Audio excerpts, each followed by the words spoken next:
কাইলৈ পোহৰৰ উৎসৱ দীপাৱলীক আদৰিবলৈ সাজু হৈছে ৰাজ্যবাসী।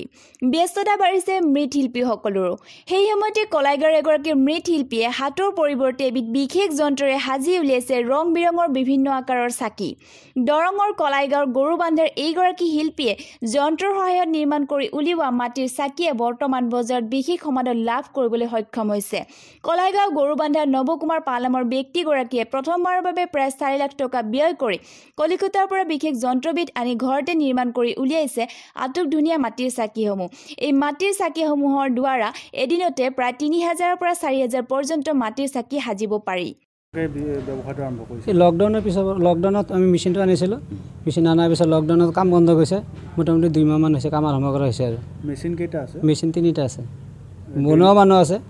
এই এজন মানুহে 1000কে বনাব পাৰে, 800 900 1000 এনেকৈ বনাব পাৰে এজন মানুহে ডেইলি। ক'ত এইটো সাপ্লাই দিয়ে? ক'ত এতিয়া গুৱাহাটী চাপ্লাই হৈছে, মংগলদৈ চাপ্লাই হৈছে, টংলা চাপ্লাই হৈছে, কলাইগাঁও চাপ্লাই হৈছে, তাৰপিছত নগাঁও, তেজপুৰ, লখিমপুৰ এনেকৈ চাৰিওফালে হেৰি হৈছে। অলপ অসমৰ বিভিন্ন ঠাইলৈ এই ৰপ্তানি হৈ আছে।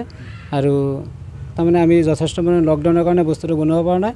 অহা বছৰৰ কাৰণে আমি তাৰমানে ভালেই উপকৃত হ'ম বুলি আপোনাৰ ধৰক দিনত আমাৰ 2500 3000 এনেকুৱা হয় আৰু একদিনত।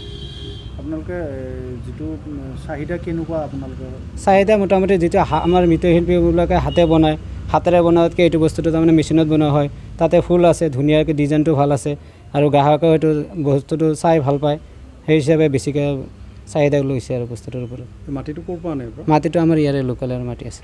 হয়। প্ৰথমতে মাটিটো কেনেকৈ চিষ্টেমত বনোৱাৰ পদ্ধতিটো কেনেকুৱা? মাটিটো আনি আমিতো প্ৰথমতে কোদালেদি কাটি মাটিটো পানীত তিয়াই থ'ব লাগে, 2-3 দিনমান তিয়াই থ'ব লাগে।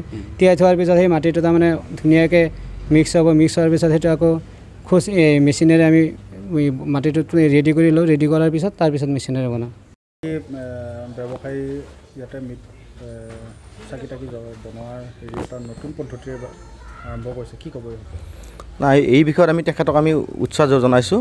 লগতে এই অঞ্চলৰ মানুহক যথেষ্ট আমাৰ দুখীয়া মানুহক কিছু কামৰ ক্ষেত্ৰত তেখেতক সহযোগ কৰিছে। লগতে আমাৰ দৰং জিলাৰ একেবাৰে পূব-মূৰ অঞ্চলত থকা গৰুবান্ধা গাঁওখনত অকল চাকি বনোৱা নবপালে নহয়, ইয়াতে আশে পাশে থকা মুঠতে আৰু 30 ঘৰমান ব্যক্তি আছে যিসকলে তাৰমানে পুতলাৰ পৰা ভিতৰ কৰি মাটিৰ সাজ বাচনৰ ভিতৰ কৰি, লগতে আমাৰ যিসকল ঘৰুৱা ল'ৰা ছোৱালীবিলাকে এই আপেল, আম তেনেকুৱা সামগ্ৰী বনোৱা হয়। কিন্তু কথাটো হ'ল এই ক্ষেত্ৰত চৰকাৰৰ ফালৰ কোনো সহযোগিতা পোৱা নাই। বিগত লকডাউনৰ সময়ত এই মানুহখিনি যথেষ্ট হাৰাশাস্তিৰ সন্মুখীন হৈছিল।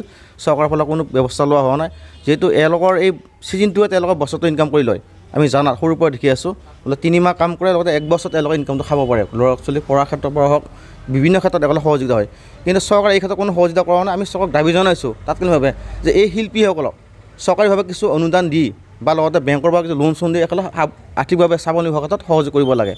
ওদালগুৰিৰ পৰা পূৰ্বজ্যোতি মেধিৰ ৰিপৰ্ট, কামৰূপা নিউজ।